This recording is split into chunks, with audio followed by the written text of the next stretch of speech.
Thank you for doing this. Yeah, Appreciate of it. course. Yeah. How's everything up there? It's crazy. Yeah, it's Yeah. crazy right now. Where are you right now? I'm in Connecticut. Oh, nice. Where? Trumbull. It's in Fairfield County. Okay, cool. Yeah, and I'm originally from Queens, so and I Right. travel to the city every day. But thankfully, we've been working from home, and which has been great. What do you do in the city? I work for Yahoo Oh, very Finance. cool. Right. Yeah, so it's been great that actually because I have been like in the TV business for over 20 years and always had a commute and work in places, but then we're able to do everything remotely now and able Right. to remotely log into my stuff in the studio. It's Right. fantastic, because I've always had over hour commutes, the train driving through different states. Now I get up in my bed, walk over to my desk, I'm there. Right. This may be the new normal, right? Exactly. I don't have to worry about getting dressed. My kids are here, wife, everything. It's Yeah, fantastic. exactly. How Yeah. old are kids? 15, 10, and 9 months. Oh, wow. Yeah, yeah. So that was planned. I always tell people, Yeah, you know. But yeah, it's been great, just to hang out with them and see him grow and stuff like that. And it's been great. that's But awesome. they're going a little crazy, of course. They just announced today that Connecticut schools are closed for the rest of the year. I think they were like the last state to do Right. that for some reason. Right. My wife teaches, so she's been doing all the stuff from home as well. So it's a little hectic, but it's good that we're home. What age is she teaching? Kindergarten. Oh, wow. Yeah, so Yeah, it's yeah. it's good and bad. She doesn't on a normal day she doesn't bring too much work home with her, which is Right. great.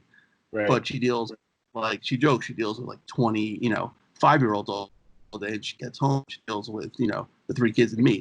So exactly. It says I'm her fourth child. So No, I mean it's funny because there's been so much of it that's been great, yeah, and luckily we all get along well. yeah, exactly. And my daughter's in school right now, but she's at the she's in fifth grade, right? Oh, And but I'm thinking if you had if a kindergartner or some, I mean obviously 9 months is really young, and your 10 and yeah, 15-year-old they're in great shape, right? right. Yeah. Yeah, it's funny because my 15-year-old, you'd figure he'd be the one, antsy to get out of the house and do things. He sits on his couch, plays video games, does whatever. It's Right. my daughter, the 10-year-old who really wants to get out and do things. But we'll see. We'll see what happens. Hopefully they'll start to lax some restrictions. Hopefully it'll be safe. Because some places want to just flip the switch Yeah, and go back exactly. to was, which you really can't do. But yeah. So how'd you end up in Toronto? My wife is from here, Oh, okay. and I mean, she grew up in the States and then moved here as a teenager, Right. and so she's got dual citizenship. And Oh, then and we've been living in the country. We've been living about 2 hours north of Los Angeles, out in the wine country outside of Santa Barbara for about 7 years, and I grew up in Manhattan, right. and we wanted to give our daughter a little city life, but Yeah. I didn't want to go back to New York, and there was no way we were going to Los Angeles again. We'd done enough time there. I mean, Yeah. a lot of time. Yeah. And then Toronto, I love Toronto. It's a doable New York Right. in a Exactly. way, right? And it's Canada, so it's 15% nicer. Yeah. 15% more polite. Yeah. Exactly. Yeah. I went up to school in college in Buffalo, so we would Oh, always go okay. up to Toronto, and especially the Right. drinking age is 19 there, so Right. it's Exactly. balls. And I was there with my son a couple years ago. We did a little bit of a hockey trip.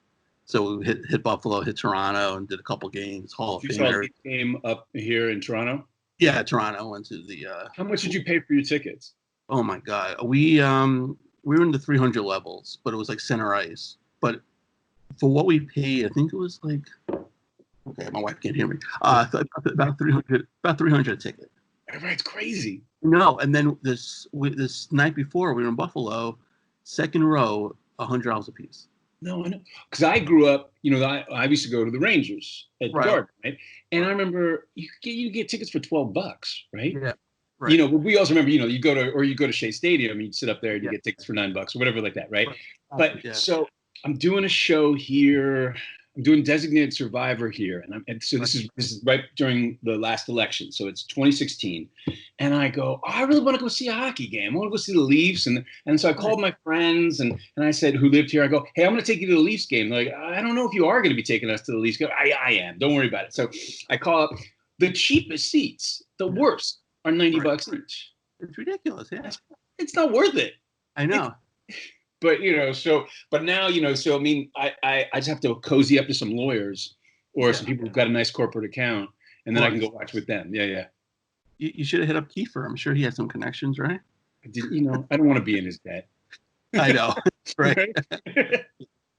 It was funny because I used to work for ESPN, and this was, I think it was 2003. We did the Stanley Cup Finals, and that was, I think, the year that Kiefer narrated the teases and stuff like that. Sure. Yeah. So, he came into the truck, and it was just like, oh my god, because I mean, 24, all-time favorite show. Just seeing him, and then meeting, of all people, Bill Goldberg, the wrestler. Right, Goldberg, yeah. We were during the game. We ran over just to catch a little of the game, so we go pick up a hot dog. All of a sudden, I turn around. He's standing right behind me online waiting for a hot dog. It's like, you don't expect to see, freaking big Bill Goldberg, who's a football player. He was just huge. Right. He was like, hey, what's going on? He's like, how you doing? I was like, that's okay. So cool. Yeah, it was really cool. But yeah, you mentioned seats are just ridiculous. I grew up an Islanders fan, and obviously a little cheaper than Rangers, and just going time was $12-15, right? Especially with like student ID discounts and stuff like that. But it was just like, and they're getting a new arena, so I'm sure the tickets are going to be through the roof in a couple of years again. But nothing quite like Toronto. Yeah, no, I mean, I guess they're the most expensive ticket in the NHL. Yeah, they have to be. Yeah. Right, which makes sense. But I just thought it'd be more egalitarian because it's fun. Like I've gone to Jays game here, and it's completely different. Watching a baseball game up here is a whole nother world because everyone sits down the whole time. Yeah, and they're very polite. Of course, it's so cool. It's great. Exactly. Yeah. Right. Yeah, because we used to make trips up there to see the Yankees, and we'd always used to joke that if you sit in the first base side, you can have a conversation with someone on the third base side because it was so quiet. Right. It was. Right. Yeah. Right. Oh, yeah, exactly. That's brilliant. Yeah. And for years, I've been going to Dodgers games, not to see the Dodgers, but going to see the Mets when they come, or going to see whoever my friends were, because no one's from LA. But it was always really intense because you were always going to get into a fight or a fight was about to happen, right? Because no one is from LA, and then the people who are it was not so I didn't enjoy going to baseball games, and then for a long time, and then going here was great. So now I'll definitely take my daughter to a Jays game. Yeah, exactly, and everyone's nice there. It's great. You don't have to worry about any of that stuff. Yeah, but being a Mets fan, I'm sure you love Citi Field. Oh yeah. Yeah, I'm a Yankee fan. No, I mean, I haven't been. Oh, you haven't been yet? Oh, okay. I haven't been since Shea. Oh, okay. Yeah. No. Yeah. Yeah. So Citi Field is beautiful. It's like even being a Yankee fan, I love that place more than Yankee Stadium. It's just like a regular baseball park, and that's what's great with the new ones. Yeah. But that, they tried to. It started to feel more intimate when they came up with all the new ones in the '90s, and you started to be able to it was pleasant. You could get a decent beer. But still, like, my favorite is to go to like Single A, and I was just shooting down in Winston-Salem. We were shooting in the ballpark, and they gave us the ballpark this summer, and then you go, it's $12 for a ticket, and then it's $6 for a giant local beer. So you're getting a good beer at a good price, and then you can actually see the game. You can see what everyone's doing. You can get into it. It's a much more enjoyable way to watch baseball. Right. There was like an independent league team in Bridgeport, Connecticut, which is like 10 minutes from our house. Right to the minor league hockey team, which we have season tickets for. And we would always go to the baseball. Like you said, it was for a family of 4. You can go spend $50, everything. They have like inflatables for like my daughter to do. But unfortunately, that team moved to North Carolina. Right. Now it's good. And for what we spent for that day, you can't pay for parking in Yankee Stadium. Yeah. But it's the same thing. Like in my business, it's like when someone wants to go see a musical on Broadway. Right, of course. I go, I mean, for $300 a ticket or more. Yeah. Right. Something's got. There's no way you can. You either have to pretend you enjoy it, or it just has to be life changing. Right. But it's going to be interesting to see what happens post all of this. Yeah. Whether how many people are they going to put like every other seat, especially in Broadway, because everyone's so packed in. Like I don't know, understand what they're going to do. It's really a shame. Yeah, I mean, I don't know. I mean, obviously, the hope is that everyone can get their test and their antibody test, and then we'll know. And then you just go in because the social distancing thing isn't gonna. I mean, they were saying on the planes it doesn't matter, right? If you keep that middle seat free, because it's still the guy behind you in front. Oh, sports, right? Yeah, on that seat, yeah, exactly. And in sports, you can play sports in front of an empty field, as long as it's on TV. They're not going to perform on Broadway for an empty theater. No. So I wonder if they're going to just do like live streams of those, and I mean, who knows what they can do. I mean, I know. I mean, for me, obviously, like, I don't want to really watch anyone's Zoom show right now. Right. But there's going to be something for a while where we film from home. I don't know. Right. I don't know. Yeah, it was funny because when they did that concert a couple weeks ago, and everyone was saying, "Oh, this is our generation or this generation's Live Aid," and I laughed. I'm like, nothing was like Live Aid. No, nothing was like Live Aid. Yeah, it's like I watched every second of that thing live. It was like brilliant. I interviewed a couple weeks ago a backup singer for David Bowie who was on with him, and she was saying, just looking at Wembley Stadium with 70,000 people, it was just like unbelievable. And you watch the Bohemian Rhapsody. That was the best part of the movie. It was a Live Aid performance. Right, of course. Yeah. Seeing that, and it's just like nothing is going to top that. You can say, "Oh, this was this generation's Live Aid." No, it wasn't. No, you can't even. Well, also because it's hard to what do they call it? Gen explain what it was like. We didn't have you didn't have the internet, so to see all those bands, see everyone together. Yeah. And you had to watch it live. Right. And exactly. It was I mean, I watched every second of it. And then, Phil Collins gets on the Concorde. And, right, exactly. Right. And then you're seeing all these bands that you love. And every band you love, but then bands were getting back together to play it. And it was just my first professional gig, my first commercial that I ever did premiered during Live Aid. Oh, wow. Which is great because I was taping Live Aid, of course, on VHS, like, whenever the super long speed is. So that's how I had it. I had my first commercial on tape because I was taping Live Aid. Yeah. Oh, that's amazing. Yeah. A couple years ago, they released like a box set of like the performance. So I was like, I got to buy that. And now it's like out of print, but it's just like just having that. No. Of course, with YouTube, you can watch anything. That's one of the beauties of it. But it's just like, that day was phenomenal. Phenomenal. Yeah. And it's amazing to watch now, like, because I'll see, obviously, like, also my favorite, that U2 set was insane. Right. And then you just go, but it was so lo-fi, right? It was still like people it was just great bands playing. Yeah. And great performances. You're talking about like Freddie Mercury, where it's just the power of his talent and his just being was able to reach that many people. And all the greats. Because the three surviving Led Zeppelin guys all got together. They played, right? And I'm trying to remember, like, who were the people that I was so excited about on the day. Yeah, The Who. Right. Yeah, and then like Bowie. And I think Paul McCartney, right, to perform. Yeah, they premiered the Dancing in the Streets video, right? And all. Yeah, exactly. Yeah. Here we are, living our youth. Yeah, exactly. That was great. Yeah. Now, speaking of your youth, like, growing up in New York, like, was that like Broadway? Was that what your main goal was growing up, being an actor? We're doing the show now, aren't we? Well, I'm going to include what we just talked about too. Oh, that's great. Okay, cool. So now we're just okay, great. We've been talking on for a while now. This is awesome. This is fantastic. All right, it was such a polite and wonderful conversation. So my dad directed. You grew up. How old are you? I'm 45. Okay, right. Just a little younger. You're younger than me. Do you remember the Joe Franklin show? Oh, of course, Channel 9. Channel 9, right. So my dad worked at Channel 9. Oh, okay. At WOR. He was a director there. So he directed the Joe Franklin show.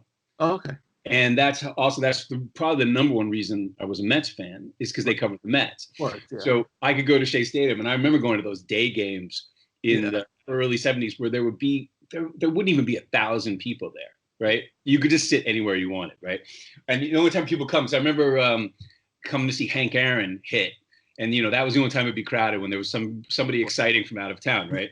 But so my dad directed the Joe Franklin show, and the Joe Franklin show it's great now because with YouTube, because I'd be able to go back and watch some of those old ones because they weren't, and seeing what most people are probably familiar with the parodies of him, Billy Crystal doing it, and even like some of the SCTV stuff, like the Sammy Maudlin stuff, has that element of where but what Joe Franklin had this amazing gift of making everyone seem like a star. So you could have a star. You could have Bing Crosby in the chair, and next to him you'd have like Danny Trevino from Bayside, who was played in some sort of bar band, and they were all on equal stature, right? And it was just a love fest. But so Joe got tickets to all of the Broadway shows. Okay. And if it wasn't for Joe, I probably wouldn't have seen anything. But he would give my dad, we'd get comps to all the shows. So we got to see so many plays and musicals. And that's definitely where I knew I wanted to do it. I remember the first musical I remember seeing that I just fell in love with. I was probably 7, and I went to see Pippin. Okay. The original cast of Pippin. Yeah. And then but then the show that I saw that changed my life, where I knew for sure it's what I wanted to do, was I got to go see Sweeney Todd. Oh, okay. Yeah, and I was really lucky because I got to go twice. I got to see both not both the original cast, but I got to see both, Angela Lansbury and Len Cariou, and then see Dorothy Loudon and George Hearn do it. But I just remember just that magical feeling of being in the theater, and what they'd done is they didn't have the curtain across. Usually when you go into the theater, the curtain's across, you don't know what's going to happen. And it was open on this bare stage with this incredible sort of ironwork, this industrial revolution, 19th century London. And then the steam whistle blows and the show starts, and it was just so magical. So yes, Broadway was that's definitely was my first love, and what made me want to be an actor. Right. And obviously your father and your mother approved, right, of your roles? Yeah, I was very lucky. I grew up in this building on the Upper West Side where my dad still lives on 93rd Street. And we were referred to as the Bohemian floor. My father was by the landlord, because my father was a television director. Our next door neighbor was Malachi McCourt. I don't know if you know Malachi, but his brother's Frank McCourt, who wrote Angela's Ashes. And then in the third apartment was Stanley, hairdresser from up the street. So we were the Bohemian floor. Right. And there were a lot of there were a few people in the theater business in our building. But yeah, my parents, when I said I was going to be an actor, it didn't seem like a ridiculous life choice. I think my mother had come to New York to be an actress, and I think my father had always wanted to be an actor. And he's sort of, since he stopped being a director, he's had a second life as a cabaret singer. So he's performing shows at Don't Tell Mama once a year, and he just won Best Male Vocalist at the Manhattan Cabaret Awards this year. So it wasn't an outrageous proposition. Right. Oh, great. Yeah. How long did your father direct the Joe Franklin show? He directed forever. So he was Joe. So I think my dad probably started at the station in the late 60s. Okay. And he directed The News at Noon, and he directed Bowling for Dollars and the Catholic Mass once a week. And then he always directed the Joe Franklin show. And he was Joe's director for as long as I remember. So from the early 70s until Joe went off the air sometime, I guess, in the mid 90s or early 90s. Right. So did he hate the move to Secaucus? He hated the move to Secaucus. Look at you. Yeah. So because so the old, do you know where the old WR station was? Yeah, I used to work down the block at MLB Network, which was the old Janeway factory. So yeah. Oh, but I'm saying, you know where they used to be in the city, in Manhattan? Oh no, not the city. No. So the old WR was right there at Times Square. It was right at 42nd and Broadway. Okay. And it was, so my entire childhood, I take this train, and you come up at the 42nd Street station, and it was 42nd Street of the 1970s. So it's all porno and kung fu, and right, the entire and it was this little rinky-dink building, and they had you go up into the building, and on the third floor was the studio, and all the sets for all the shows were just against the walls, and they just moved the cameras around. It was just basically a 1950s television studio. So obviously Secaucus was definitely a move up, probably technologically, but charm-wise, it felt, it's much more Mad Men in the old Yeah. studio. Yeah. Yeah, of course. Yeah. Oh, I hated that drive to the caucus. Especially as a kid, it was just the worst. Yeah. Yeah, of course. Yeah, exactly. Just something about being in the city, just is the charm of it. And I think, I think my dad ended up, I think he ended up, I think it did break him because he lost all of his shows he had a very bad habit of telling his bosses that they didn't know what they were talking about. And so a lot of his shows went away except for Joe, because Joe said, Bob will always be my director. And so my dad's time at the station was done when Joe's show ended. And then he went to work at the Metropolitan Opera for 3 years too. Yeah. Right. Okay. Yeah. No, yeah. I mean, usually the higher ups don't know what they're talking about, but yeah. Yeah. You still touch a fucking idiot. Usually, yeah. It's not a great plan. No. No. Yeah. Sure. And definitely, something I've been able to learn from. Right. No, of course. Yeah. Right. Yeah. It's good that he was, in part of the business, so you can actually pick but his no, brain. he was masterful, because it was. I used to love. There was nothing sexier than watching him work, because it was live. Except, they would shoot Joe as if it was live, but he shot a lot of live television. So I remember, you go into the control room, and he was the boss, and it was still, everything was analog. He'd have a stopwatch in his hand, and he'd be timing, he'd be camera 2, and watching him conduct that live television. And I just remember, it was like being at mission control, right? It was like watching the space program. And I just always remember being in awe of him, and everyone sort of looked up to him, and he was the master of that domain. So it was a very exciting place to be. And then, because I was the director's son, I got to sit in the control room, and it was all very exciting. There'd just be different phones, and the producers would be on the phones, and, guys, running. So it was an exciting time. He had his own little headset, which seemed very magical. And it was probably all like World War II surplus, right? Nothing, no computers, nothing like that, right? And but it was a magical time to be alive. And I feel, the show's like Reliving My Youth, and I feel like we got to live in this really interesting time, this sort of crossroads, this analog digital crossroads time, which was, I remember being a kid, there were still subways from the 40s with the wicker seats. Right, on some lines on the east side, but then you still had all of the modern things that were coming in. You had, your video games, but you still had an analog and a digital world. And so, with music too, we grew up with where everyone had to get together in a room and record, and then we saw it all change to where we can all record our album from our houses separately. Yeah, right. Yeah. Exactly. Have you done any like voiceover work, like cartoons or any animation? I have, yeah. I've done a bunch of cartoons, and I've done a lot of voiceover work. Okay, so obviously you could just. Yeah, no, it's great, and I'm doing a lot of stuff from home. Yeah, so and that may be the only income coming in for the next few months. Yeah, no, that's got to be rough, I'm sure. It's strange. I mean, obviously, my hope for this time is that we come out better, right? That's there, because there's certain things that I think have to change. But it's it's also interesting because you always sort of fantasize about living in interesting times, and then to actually find yourself in interesting times, you have to see what you're made of, and you can think about and talk about who you are, but you get to see who you really are. Because I always, and then it's, as an actor, I find it really fascinating too, because I think you tend to romanticize past dramatic periods in history where you go, okay, World War II, everyone came together, right? They must have all come together.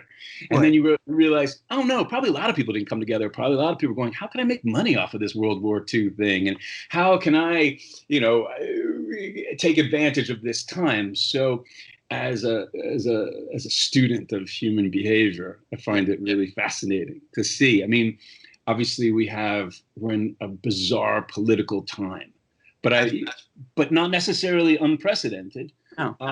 So it's a dual-edged sword. So it's exciting and interesting to live in interesting times, but it's also fucking terrifying.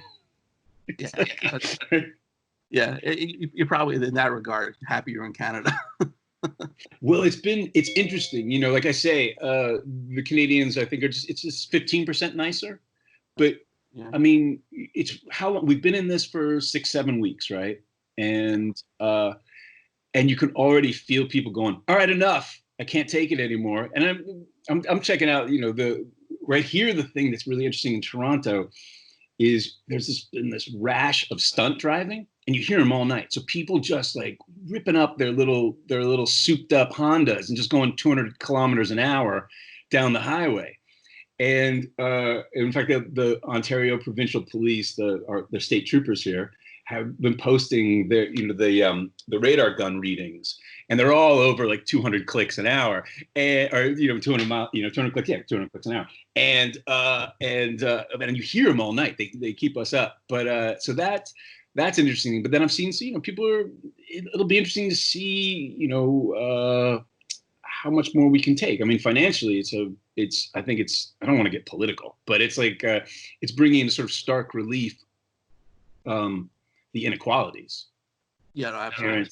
Right.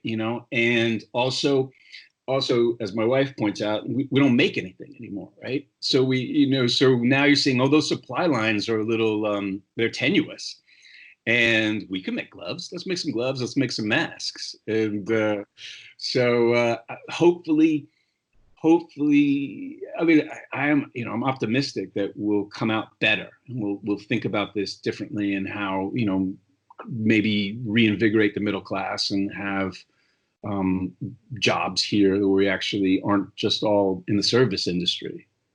Right. No, it's true, but it's like when you like bail out all these companies, like say Boeing, which get like $60 billion for what? To make inefficient planes again, for them to crash. Right. Where you have like it's like healthcare workers and even like daycare workers, like sending people back to work. Well, yeah. Who's going to watch? They're not getting nearly enough money for a bailout, and what's going to happen? You have a lot of these like daycares closing, right. And like now our towns like education budget is getting slashed. It's like who's going to end up watching and caring for the kids? That's going to really be the problem, I think, going forward here. Well, 100%. I mean, that's what's most terrifying, and that's why, because we seem to be, well, there was some great video that just one made, the English guy reading the bedtime story to his kid about how everything had gone crazy, and now hopefully we're all going to come out all better. But it's usually, all corporations just giving themselves bonuses and buying back their own stock, and right. Companies don't make anything, right? And that's where all the money is. The richest people in the world just know how to move money around, and right. And then the people who we should most be taking care of. I mean, there was you had a paramedic in Brooklyn. I was watching him on the news the other night, and he doesn't have health coverage, right? No, it makes you sometimes want to rip your face off because it seems inconceivable, right? And yes, daycare workers and teachers and those people all seem pretty important. It seems important that hospital workers, but hospitals, you've got hospitals that are just on a profit. They've got their model is to make a profit, and so they can't take care of their workers because they're not doing enough facelifts these last few weeks, right? So it's. Yeah, I mean, I saw a stat that the U.S. is the only country that has anyone who has lost healthcare insurance during this pandemic. Every other country, not one person. Right. And it's like unbelievable. It's supposed to be, the best country in the world, leading the world in everything. Well, it is leading the world in that stat, unfortunately, but a country's supposed to look up to the U.S. That's what whole fairy tale was supposed to be like. That's it. I mean, it's you said it perfectly. I mean, I feel like, America for a while has been coasting on this myth of it being exceptional, right? Yeah. And as an American, you want to believe that. You want to believe, but I mean, it's certainly been very difficult the last 4 years to believe that. Of course, yeah. It's been complicated. But in a moment like this, where you feel like, yes, we should be leading, America should be leading the world in all of this, and. Yeah, it's we've pulled back the curtain. Yeah, and the great powerful Oz is It's funny because like when obviously the election happened, right. 2016, you would think that both sides would this would be a wake up call. It's like, oh shit, we got to get our act together. Yeah. Forward to now, you have Trump versus a 77-year-old Biden, who probably should have ran 2016 and would have won. But, this is what you get, two old white men. Yes. It's comical. It really is. Here we are, at the beginning of May, and we don't know what the rest of this month's going to look like, let alone what the next 6 months are going to look like. Hopefully there will be an election. Right. I mean, and you would think that they would be kind of mail-in, because a lot of the primaries now are doing mail-in voting. Right. And that seemed to be going well. But you can't do a presidential election by mail? I don't understand. You probably can and be fine. But, hell, you can vote for American Idol by phone and text. Why can't you, do the same thing for the most important election of your country? But as we've learned, as Republicans been caught on tape saying, if everyone votes, it doesn't go well for the Republican Party, right? So yeah, exactly. We don't want people voting. You don't want people voting. Yeah, exactly. That's why they'll never make it like a national holiday. Like everyone's off. That's exactly. It should be 100%. It should be a national holiday. I mean, and but it's not. It's designed that if you live in an urban area, and perhaps if you live in an urban area, you're more inclined to vote for one party over the other. And no, you're going to wait in a 6-hour line, and you don't get off from work, right? How are you going to do that? Interesting, right? And I mean that's why obviously you and I share a lot of the same views on the world. I mean, that's why my Pollyanna side hopes that, yes, we see how out of balance things are, and we write that. But I want to be optimistic. I'm not overly. I know. Yeah, because you find every disaster, whether it was 9/11, people come together. Right. But then, obviously not for a while. The same thing happened, and I think the whole collapse of the financial system, that also kind of didn't bring anybody together, but it should have been a wake-up call, and it really wasn't. It wasn't. I mean, okay, well now we're in here, so let's do it, man. So after 2007, that was the big wake-up call, because when I didn't see heads on pikes, and people got, when they didn't storm the Bastille, and people got their bonuses, got their year-end bonuses. Well, then you're like, oh, we're fucked. And you brought a bunch of the foxes back into the hen house to rearrange the system, and now it's just gotten. I mean, what's interesting too. I mean, I think the most dangerous part for me of this isolation was that I find myself more and more plugged in online. Right. Yeah. Because you don't really have that outlet. And, if I get in, the craziest thing that's happened to us in the last few years is that we're all on social media, and you're in that crazy echo chamber that is just formulated. Yeah, it's formulated to get your blood boiling. And you're here, just to incense you. I mean, I think that is the point, right? That is what the algorithm is set there to do. Just like your nightly news or your particular brand of news is there to get you going, right? Just and get you all ginned up and ready to fight. So, I mean, it's been a challenge to maintain equilibrium and also feel like you can contribute in some way. I mean, I think that's definitely what I want to focus on for going forward in the next few months. Like, how can I contribute to making things better instead of just being outraged, right? Yeah. And I don't quite know what that is yet.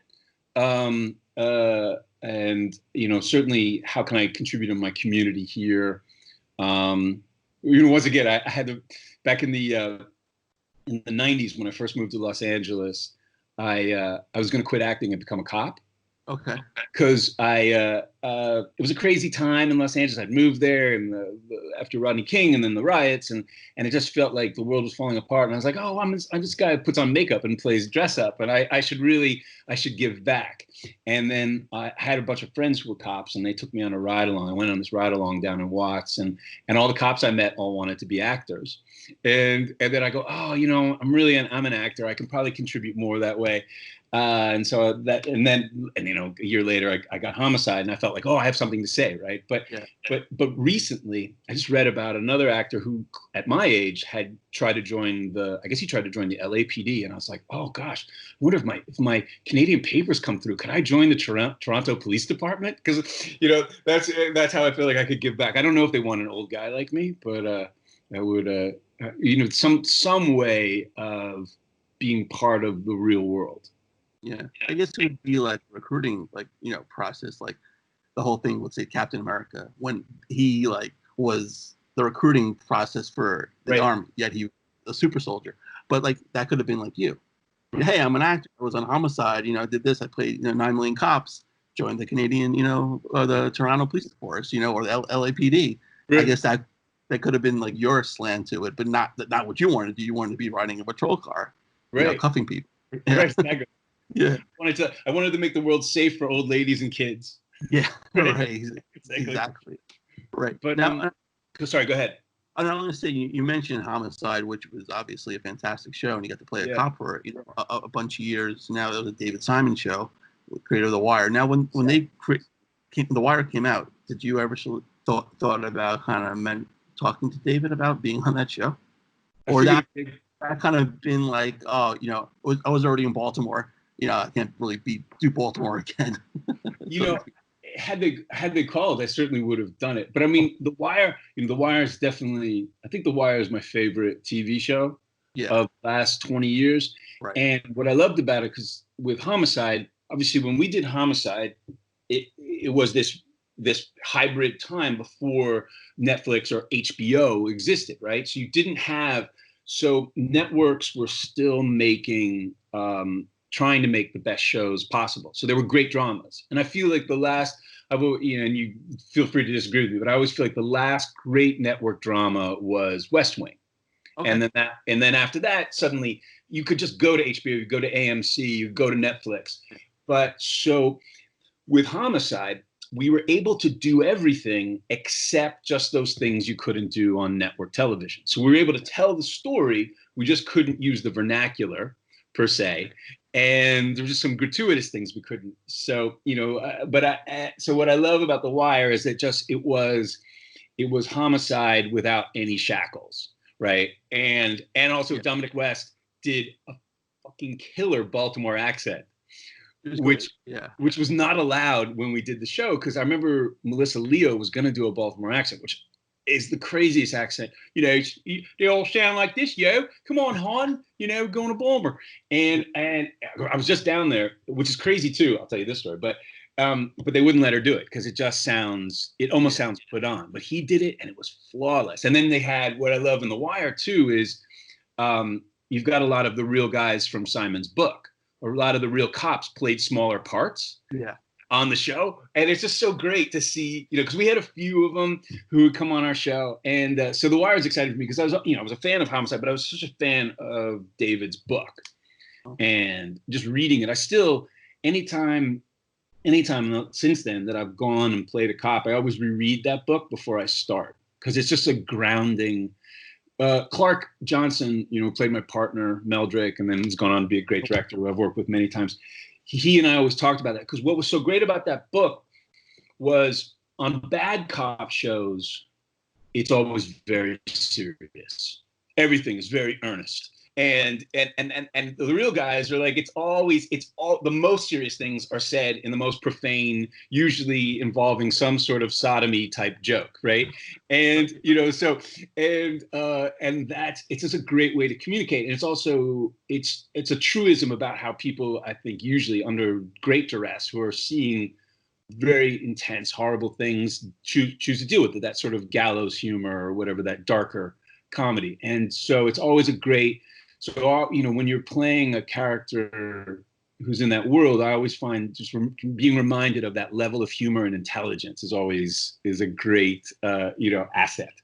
But now the place where our squad room was down in Fells Point in Baltimore, do you know what it is now? No. It's this luxury hotel, like the nicest, like luxury. One of the Under Armour guys, he owns it. And and it's amazing. So the Pendry.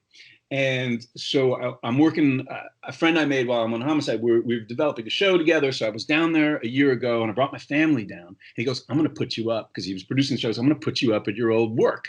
And so he got us a room at the Pendry. And it was crazy. So there's my wife. I have my wife and my daughter there. And I'm going, and I walk in where the ballroom is, where someone's having a wedding rehearsal. And I go, that's where my desk was. Oh, wow, and wow. and then every morning we'd have breakfast.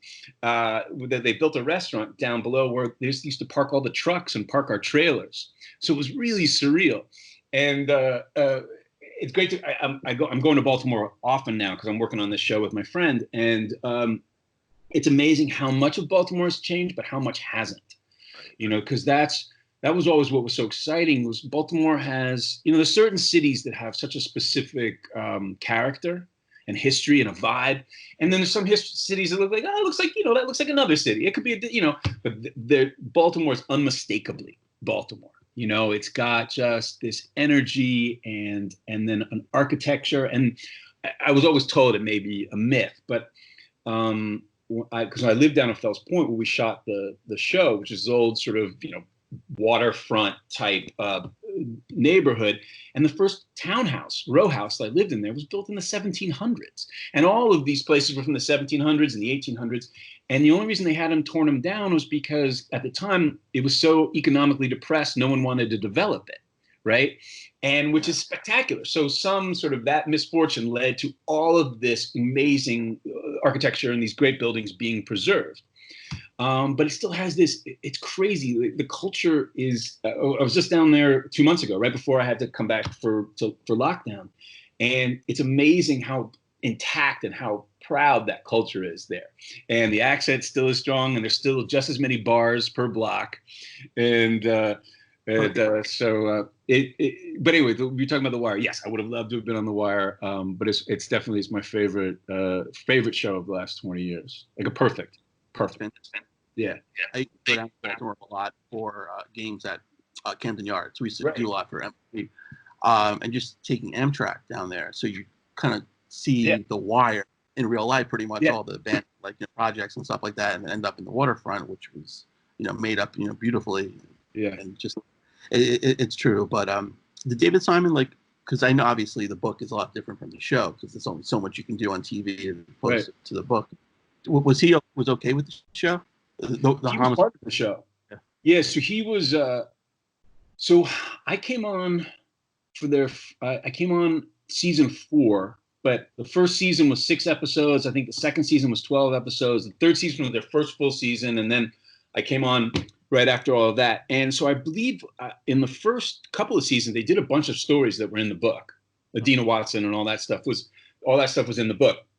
And then when I was there, he was a writer on the show. He wrote some of my favorite episodes. I mean, there were so many great. And he wrote the episode where I shot Luther Mahoney, and because I remember calling him because I remember it was such a well-oiled machine, which is so different than TV now. You have your little mailbox in the office, and the day you started shooting an episode, in your mailbox would be the script for the next episode. Okay. And which is just I don't know if other actors will talk about this, but nowadays in TV, I'll show up at work and I'll get my pages that morning, right? There's a lot more last minute-ness to it. But the organization, Tom Fontana was an amazing showrunner and a great writer, and he brought in all these great writers, and they just had it down. So it was really exciting. So I remember going to the office, and I get the new script, and I remember sitting on the steps in the office, and I'm just reading through it, and I see that I shoot it, and I can't believe that someone's written this. They've taken one of their lead characters, and they've given him this gift of just being morally not, it's not clear who he is. And I remember I get on the phone, the old regular phone, and I call David Simon over, and I go, David, thanks, man. Thanks for doing this for me. Now it changed my whole trajectory on the show. Yeah. And but it was such a gift, and they were bold and brave in that way. In a way now, you would expect that on an Ozark or something like that. Now, I mean, certainly the paradigm has shifted, but in those days, in the mid 90s, very rarely, I mean, Magnum killed somebody, right? Was it season 3 or season 4? And I remember that being amazing, but it was very rare that you would place your lead characters and make them morally ambiguous. And as an actor, that's all you want. You don't want to, you want to have all of those colors and all those layers and that depth. And it was really exciting. I mean, it made, and I think they wrote them, it made it complicated for them because they were like, what do we do with him now? And how do we forward the story? But it was, yeah, so David was he wrote a lot of my favorite episodes. I'm trying to remember. I don't know if he wrote the Lunch Bandit one. Maybe he didn't write the Lunch Bandit one, but I feel like I remember having a conversation about one of those episodes in the kitchen. But yeah, so I think he was down with it, and then he brought Clark on to direct the pilot for the Shield, and I mean not for the Shield, he did direct the Shield pilot, but for The Wire, and he was there, and then ended up being an actor in the 5th season or the final season, right in the newspaper. Yeah. I'm so glad you mentioned Montana, the fellow Buffalo State grad. That's right, exactly. Right, of course. He did the commencement speech when I graduated, so I was pretty excited for that. Oh, that's cool. Do you remember what he talked about? I don't, but because a lot of people weren't, I wouldn't say too excited, because that point I think Oz didn't start yet.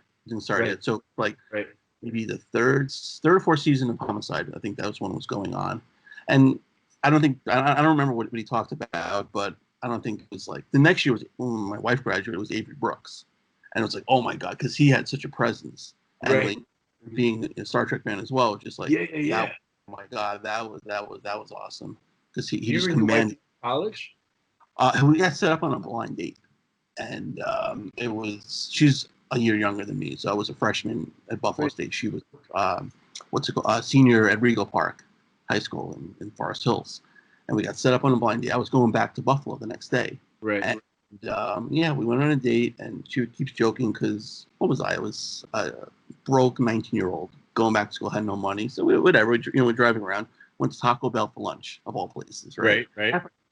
And she always makes fun of me with this story. I happen to have a coupon in my wallet for free nachos, which I used.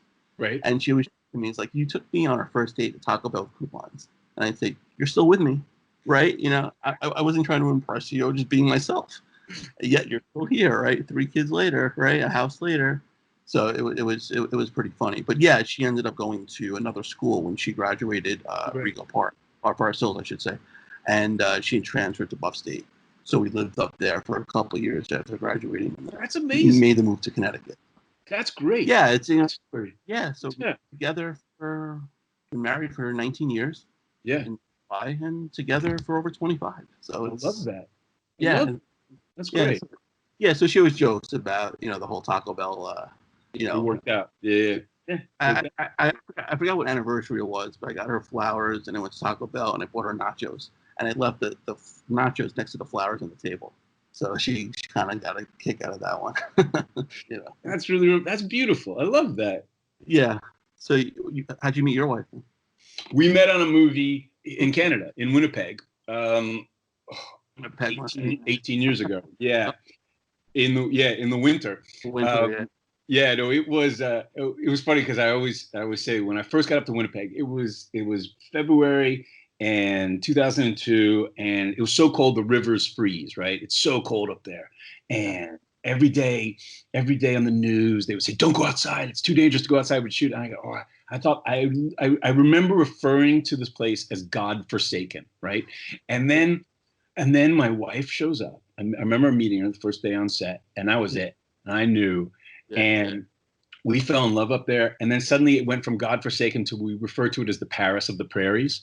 And we had the most romantic. I had this amazing room. We had the most romantic for 3 weeks while we were shooting the film. And we came back. I knew I was going to marry her right away, so we came back. I waited 4 months so people didn't think I was insane. And then we went back there to Winnipeg, got the same room, got engaged there 4 months later in July, and then got married in Ireland about a year and a half later, and been together ever since. Yeah. So our romance began in Canada. So it was good. It was good. It was an okay movie. It was one of those. It was in my Lifetime movie period where I would do back in the day, I would do, I don't know what I was thinking, but I would do one Lifetime movie, and they paid a lot of money. Okay. And then you could go travel for the rest of the year. And I'd been so responsible. I'd been such a I knew I wanted to be an actor in 10th grade, and that's all I focused on. And every summer I was doing something acting oriented, and I was, I started doing commercials right away. I was doing summer stock, so I was a focused guy. I went to Juilliard, and then I got out and worked on Broadway, and then moved to Los Angeles, and I was working, and I'd always wanted to travel more. So I had this like 2-year period where I would do a Lifetime movie, or I guess I did maybe one for one of there's Lifetime. I did one for Hallmark, or you do one for one of those channels, whatever it was. And then I go travel Europe for the year. But then I met my wife, and then I go, oh, I better start making some money again. So better get back on a show. Right. So the Paris of the Prairies. I'm looking forward to going back out there, taking our daughter out there. Oh, that's great. Yeah, there's lots of places in Canada I want to explore. But I've shot up here so much. I mean, sure. I've shot in more than half the provinces, and Nova Scotia, and obviously British Columbia and Alberta, and then I went with my wife. We shot up in Nunavut, which is up in almost is the Canadian Arctic, and Quebec. So it's been I work here all the time, and we moved here. My family moved here in the fall. I only came back here basically for lockdown, because I was doing 13 Reasons Why. I did last season. Okay. That show. So as soon as we moved here, I said, I'm going to get a show. I'm going to get a show in California for the rest of the year. And of course I did. So I was up in the Bay Area while they were here.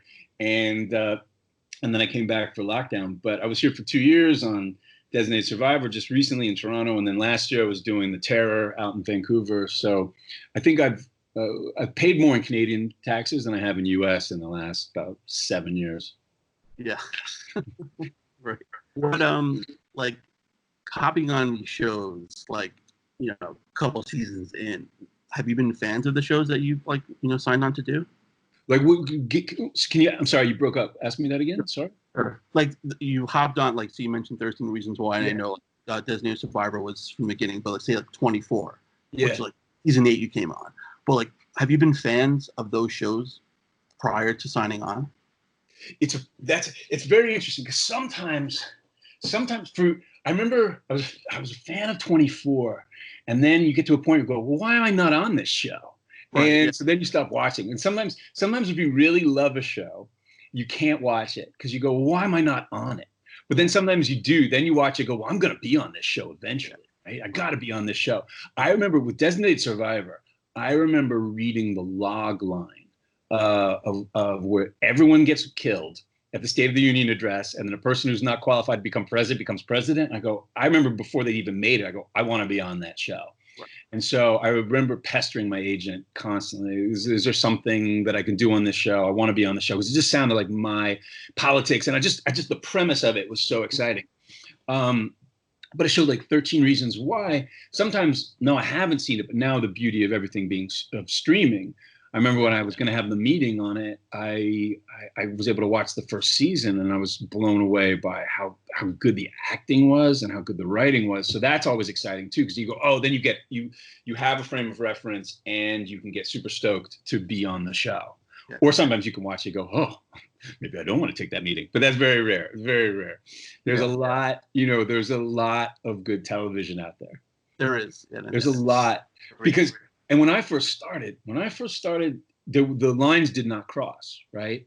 Yeah. And so, I'd gone to Juilliard, and I'd done my first Broadway play, and I was going to be in movies. I'd done Memphis Belle. I listened to you had DB on the other day, right? And I was like, I'm going to be in movies. And I remember my agent go, do you want to audition for TV? I'm like, no, I don't want to audition for TV. I want to be in the movies. Right. And then I read, they'd send me these pilots, and I read, there were great shows. There were still great shows. And I go, man, I'd like to do these shows. And I'd like to go to work for 9 months back in the day, especially with a network show. I really don't like sitting at home. Idle hands are not my best. It is the devil's playground, right? So suddenly the work ethic of it and the time commitment was really exciting. So I started going out for pilots, and I remember I got a couple of really good pilots that didn't go. And back in the day, though, they used to make 2-hour pilots, so they'd really invest in it. And then I remember, here, this perfectly answers your question. So I'm doing a pilot for NBC called Boy Meets Girl. So I guess this is 1993. And as I'm sitting in my hotel room in Vancouver, I watched the first episode of Homicide on TV. Okay. And I'd gone to Juilliard with Andre, and he was 3 years ahead of me there. He was a senior when I was a freshman. And I remember watching that Homicide show and going, I want to be on that show. Oh, I got to be on that show. And when I decided to not actually become a police officer, because I realized, I think you're an actor. You know, that's what your spirit is. That's your talent. Right, I go, right. But my dream is to play a cop truthfully. So that was my goal, was to be on a realistic cop show and really get, whatever, to display, portray that person's life authentically. And then I remember when that audition came, I remember them calling and saying, they're adding a new character to Homicide. I'm going, oh God, if they'll take a blonde, blue-eyed guy for this part, I'm going to get this fucking part. Yeah. Right? Because back in the day, every time I'd audition for things, when I finally started auditioning for television, they have these, you know about the breakdowns where they describe the character? Yes. So when they do casting, they describe the character and they sort of say who they want. So everything I ever went up for was, because he was the hottest thing at the time, they go, we want a Johnny Depp type. Okay. Right. So I remember early on, I'd say to my agents, I go, please don't send me in for the first round of auditions, because let them see all the Johnny Depp types. And then if they don't want the Johnny Depp type, then let me come in near the end. Right. And that usually worked out for me. After they'd seen all the Johnny Depp types and hadn't quite found the guy they wanted, I'd get in. But I remember to this day, I remember going to that Homicide audition and seeing all these actors who I knew, and everyone wanted it. And we were in some trailer off of old Burbank NBC studios. Right. And then I got to have the meeting with Fontana and Barry Levinson when it went further. And it couldn't have been, it was meant to be. And I could not have been more excited about any gig, getting it out of the gate. And I think it was funny too, because I think we showed up with different ideas about why I was there. Because I think at the time when they added me, I think in retrospect, they were going to youth it up maybe, or add a little, I don't know. I wouldn't say 90210 it up, but I think they had some ideas that I was going to be like more romantic, kissy face dude. And they didn't know that I'd aspired, this was my Serpico moment. I wanted to have my Al Pacino playing a cop moment. So I brought all of this I've been literally studying. I'd read every book there was at that point on real life cop lives. And I hung out with only cops. So I had this perspective on it, which I think at first, when I sort of balked at some of the more, because I remember they referred to me initially as his vision for the character was a frat boy with a gun. And that quickly went away. Yeah. And then we found, and he ended up becoming, without question, my favorite character I've ever played, because I so closely identified with him, and it was painful. It was a painful time in my life to do it. It was, I remember when I knew I was going to do my last episode and handing in my gun and my badge for the last time. And I cried, right? Because it was saying goodbye to that guy who I loved. And, it was an amazing journey, because yes, when I first came in, I remember too, the press destroyed me when I first showed up. They were like, who is this guy ruining the show? And I remember the Baltimore Sun, the local paper, drew a caricature of me that made me look like Moose from Archie comics, right? I was just like, there's this big, just thick-necked doofus. And then by the time I left, then the Sun wrote this beautiful, 2-page article saying goodbye to me and how the show wasn't going to be the same, right? And so it's, it's why it's good not to read your press and not pay attention to what anyone thinks, and just go in and do your job. And I've been lucky, it was a crazy time. And have you had anyone else on from the show, from Homicide? Not yet, no. Yeah. So it was a truly chaotic experience, right? There was a lot of it was the Wild West. I'll say that, because we were in Baltimore. No one from NBC was ever going to show up. So Right. there was a lot of, now I say with great romantic hindsight, a lot, there was just a lot of very bad behavior. You know, there was a lot, we worked hard together and we played very, very hard together. And everyone went, you know, people went through marriages and through, you know, substances and it all found its way into the scripts. So anything that you would reveal, because we'd all hang out, we'd be drinking with Tom in the bar at 4 o'clock in the morning, and there was we had where we shot, we had the pier, and then we'd go right across the street to Cooper's, which is our bar. We didn't actually drink at the waterfront, the one in the show. We drank next door at Cooper's, and I just saw Patrick, who owns Cooper's, the other day. We'd all drink there, and then we'd all come back the next day. And so anything you'd revealed, it would find its way into the scripts, and there might have been some I don't know, some knife fights, some gunplay, but now, you know, which is great. You know, you talk about reliving your youth, and it's been a long time now. So anytime, I think that's always the best thing. Like, you know, if you run into someone from high school, right? Yeah. Whatever petty grievances you had or whatever injuries you feel like something's changed, and you have a perspective on it, and it's all sort of, it has a romantic sort of sheen to it.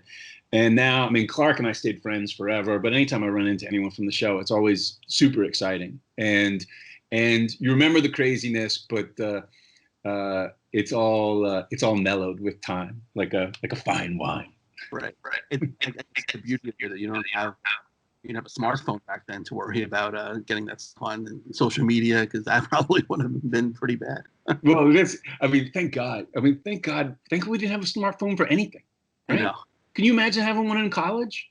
Oh no, it would be ridiculous. Or could you imagine what you would have written on Twitter at 4 o'clock in the morning, several beers in? Like, it would have been no. Your life would be over. You know, job interview and seeing like 20 tweets in front of you. That's what you said. Like, no. I mean, it seems to be, as parents, that's probably one of the most valuable pieces of advice that we can pass on right now. Is like, do not put anything into that world that you don't want to live with for the rest of your life. Exactly. No, we had Polaroid cameras. That was bad enough. Yeah. No. In fact, now that you say that, that was Tom Fontana's gift to everyone. He always gave them Polaroid cameras. So maybe he, see, it was to incriminate yourself. Yeah, right. Yeah. So there was evidence. Yeah. Now you're home now, obviously. You flip through the channels. Yeah. One shows, movies comes on. Do you sit and watch it? Can you watch yourself? Yeah, it's funny. My wife, who's a really talented, is much more talented as an actor than I am, and she started as a kid too. I started as late teens. She started even earlier teens, and she was saying to me, she caught something she'd done, Queer as Folk, and she was watching it the other day because they were doing a reunion on Zoom, and she goes, "Oh, I wasn't as bad as I thought I was," and I go, "That's my experience," because I very rarely. And I think this is probably true for most actors. Most of the time, everything I do to this day, often, you're beating yourself up in the car. You're driving home, or you're getting your hotel room that night. And you're like, oh, that's how I should have played the scene. I was terrible. There's so much just self-laceration. And every time I go back and something pops on, like I wouldn't seek myself out. But if it comes across, you go, why did I waste all those hours or days or months kicking my own ass? I was great, or I was really good, or that was, it's always that thing, like, when you look back at pictures of you, it's like anyone, if you look back at pictures of yourself, you probably had a very low opinion of yourself, and you look back and go, I wasn't that ugly. Why was I so mean to myself? So, yeah, I mean, Homicide doesn't come on, right? Because no one streams it, right? Yeah. But if I come across, like, what did I come across? I come across some old Judging Amy the other day. One of those ones where you're like, I wouldn't seek that out. I go, not so bad.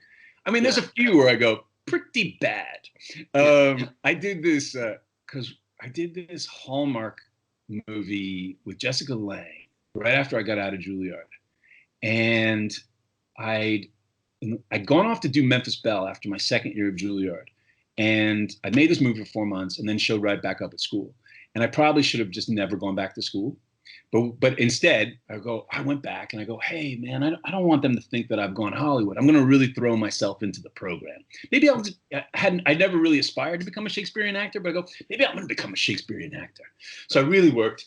And I worked on my voice. And I see this Hallmark movie that I did with Jessica Lange, and I was acting so much. And I had a voice, and I spoke up here. And I was like, what the hell was that? So there's every once in a while you go, all right,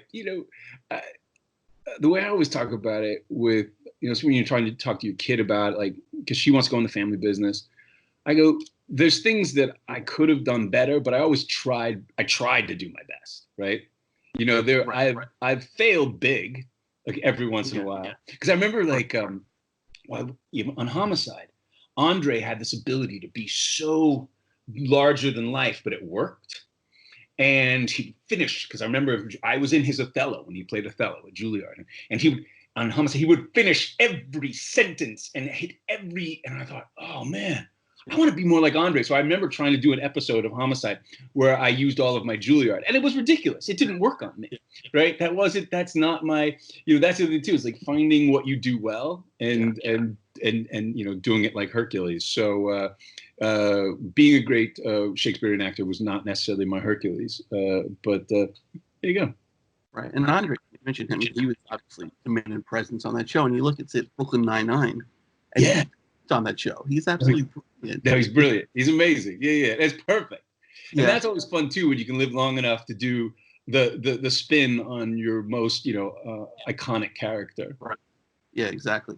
Now, you mentioned before, like, network shows, and it's hard now because the streaming and they get canceled so quickly. One of your shows I absolutely loved was Journeyman.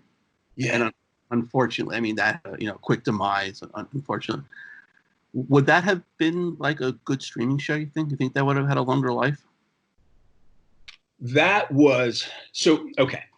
So that was, as far as work and creativity, that was probably the greatest experience I'd ever had, Journeyman. Right. So it was the first time I worked with, the creator was Kevin Falls, who I've done a bunch of shows, but I did Franklin and Bash with. And he is one of the greatest human beings I've ever had the pleasure to work for. But so I'll go back to Homicide, and I'll tell you the story in this way. So when I did Homicide, it was without question the most dysfunctional set I've ever been on, right?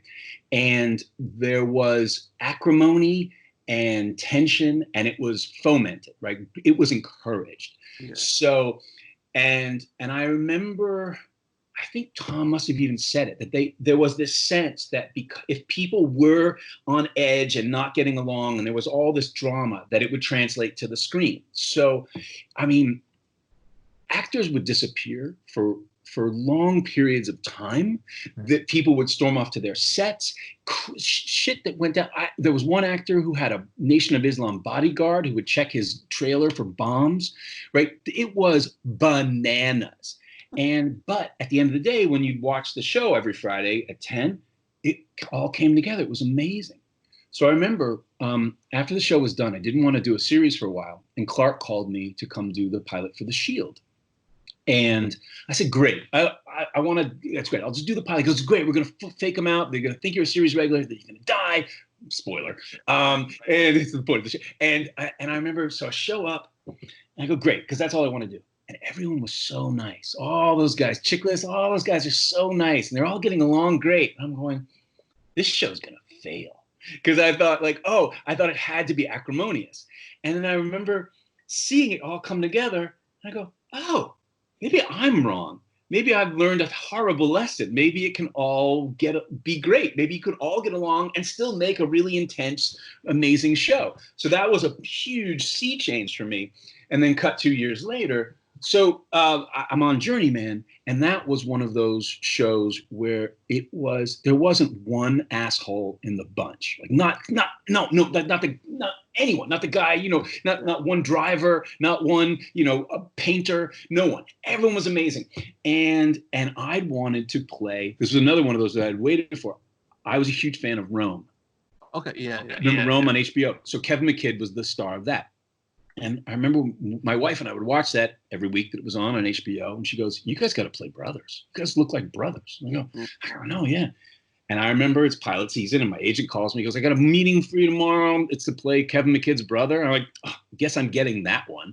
And I went in, and I met Kevin Falls, and we walked in the room, and it was love at first sight, and that was it. Like and that show was magical, and we really, that was one of those where the writer's strike happened while we were finishing it. Now, Kevin, talk about organized writers.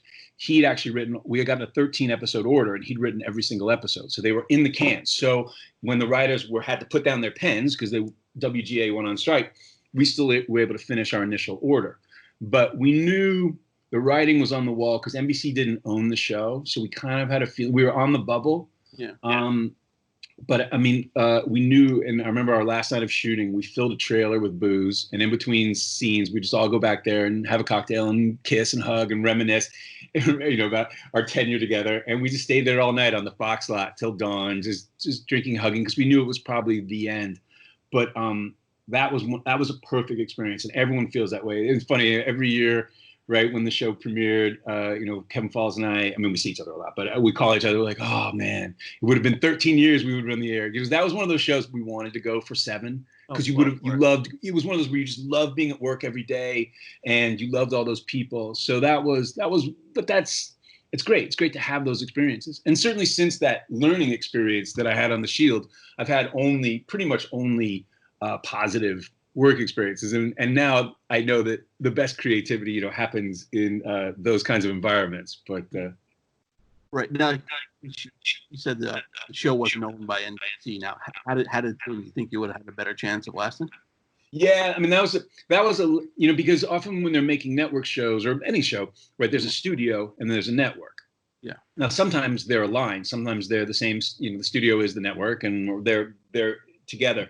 But in that case, Fox was the studio and NBC was the network, and they had 2 shows on the bubble, and one of them they owned and one of them they didn't. And I didn't understand all of that at the time. And now it's certainly something I think about when you look at a show. Not that you have that much control over what show you get on, but it's just definitely something to think about in the future. I mean, but that show, unfortunately, I know they released the DVDs in the UK, and someone contacted me from New Zealand, but here they didn't, because they couldn't pay for all the music again.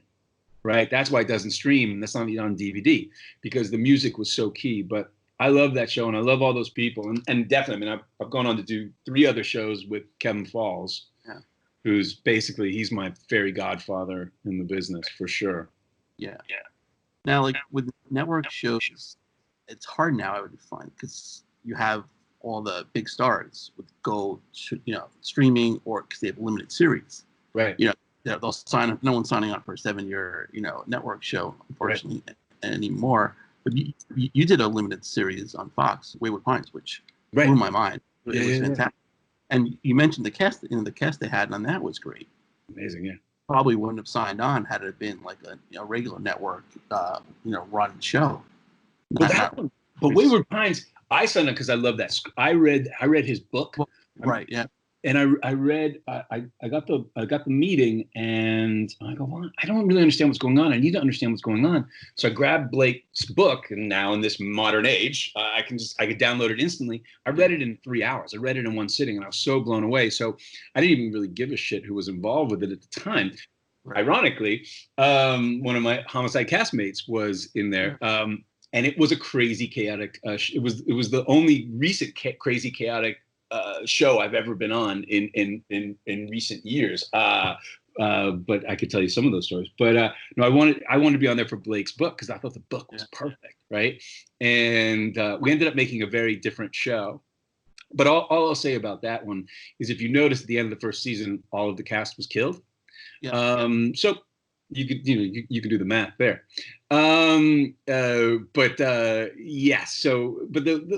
That's been an interesting thing now with the limited series. I mean, obviously, what's exciting about it is creatively, there's so much great writing. Yeah. I think artistically, it's an amazing time. Financially, it's more complicated, because in the old days, you would get a show and you'd shoot for 9 months and you have 3 months off. Now, and because the shows own you, basically, right? And they can tell you what you can and can't do in your time off. But that made sense when you had 3 months off. But now you shoot for 3 months, and you can go a year between seasons. So it's been now for actors like me, people go, hey, oh wow, you're working all the time, and I go, I have to have 2 shows going, or I have to move on to this next show, because to fill out my year in a way, because certainly the streaming has been, well, to our larger political conversation, the middle class actor is done, right? When I started, in the 90s, the middle class actor was alive and well. You could be somebody like me where you go, I know that guy, I know him, I know his face, I may not know his name, and there's so many of those actors out there. And you could be people who work all the time, and they make a good living, right? They make all that you would possibly need. And then that really changed. So then it became bigger stars taking nice big chunks, and then the rest of the people are sort of, scale, take it or leave it. So it's been an interesting time in that way. Not to say that it's still, we're well paid, but there's a lot more hustle. And, certainly in the last few years, I've seen a lot of people get out of the business, and I'm sure there'll be another culling now. Right. So it's hard to say. I mean, I'm intrigued to see what it looks like when we all come back, and also what we want to be entertained by. Yeah. Yeah. And just a guideline of how you guys are coming back, like what you guys can do, and it's going to be interesting to see. No love scenes. Yeah, that's for sure. Right. No, I don't know. No, they figured it out. I mean, we'll get our tests, and we'll all come back, and hopefully you can have antibodies for this, and then, but we don't know, right? Right. We don't know. Yeah, I know, exactly. I know I took up a lot of your time today, but I got one more. No, question. It's a pleasure talking to you. This is great. 24, which I mentioned before, my all-time favorite show. Your character, which is kind of interesting because you came on as Logan's chief of staff, and then you temporarily CTU head, which I think is probably, that job has no job security, and anyone can really have that. It's like, Trump's press secretary or whatever, member of the cabinet. Yeah. You had a pretty gruesome scene with Kiefer when he basically, pulled a Tyson on you. How was shooting that scene like? Well, 24, it's funny. 24, as we said, for years, I remember going, they had their offices were way up in Chatsworth, where their studios were. Now, Chatsworth, I don't know how familiar you are with Los Angeles, but it's the upper northwest corner of the San Fernando Valley. Right. And Chatsworth is known for 2 things, right? It's where Roy Rogers had his studio, because all those round rocks, and it was the epicenter of the porn industry. Okay. Right. And so Chatsworth is always a good improv punchline. But you would have these meetings, you'd go out there, and I'd go out there for a few years and to play whatever bad guy or whoever it was they were going to add. And then it didn't happen. And I remember my last one, it was at 8th season. I went on the beginning of the season, and I met with them for somebody who was going to be the bad guy of the year.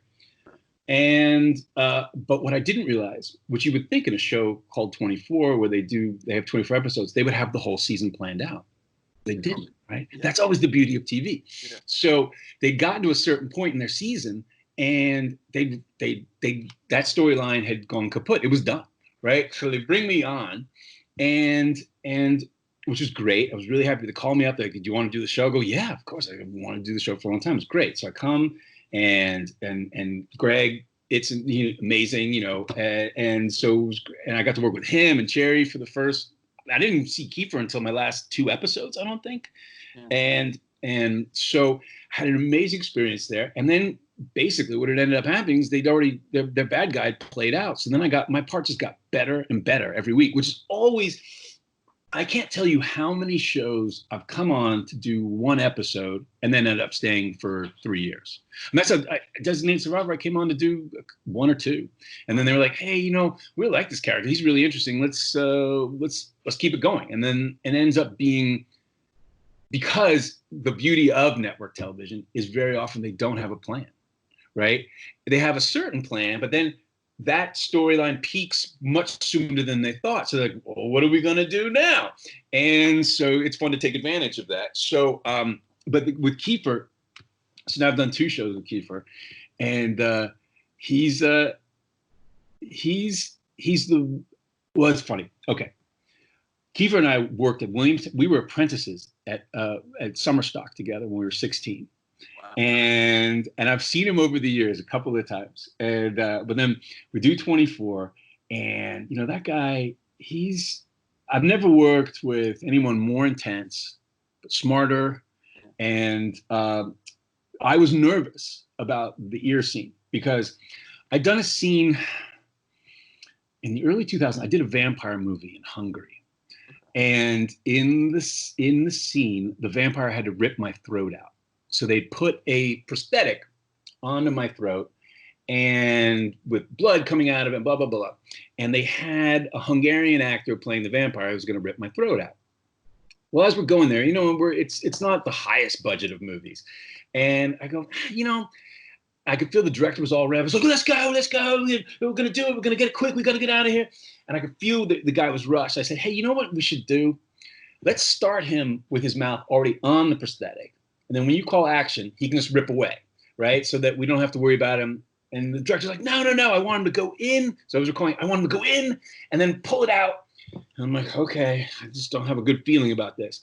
Well, that motherfucker goes in and he bites all the way through that prosthetic right into my real throat. And I go, I'm not doing this again. So I just let him go. And I'm just like, I go, because we're only going to do this once. And he pulls it off and he ripped a chunk out of my real neck. And they're like, they go, that was amazing. You stayed in it. You committed to it. I go, like, well, I'm not doing it again. Right. And I just, I said, does he have any diseases? And they're like, very funny. But so when we did the scene with Kiefer, I was nervous because I thought this guy's really intense, right? And he maybe, I don't know him that well yet. I hadn't worked with him until then. I go, maybe he's gonna get lost in the moment. But then Kiefer, being the consummate professional, goes, I'm gonna start on the ear, and on action I'll pull away, right? On the fake ear. Yeah. Professional. So he was a joy. And then he and I, on Designated, I love work. I mean, I love working with him, but he's an intense character, and he doesn't suffer any fools, and he doesn't suffer any bad behavior.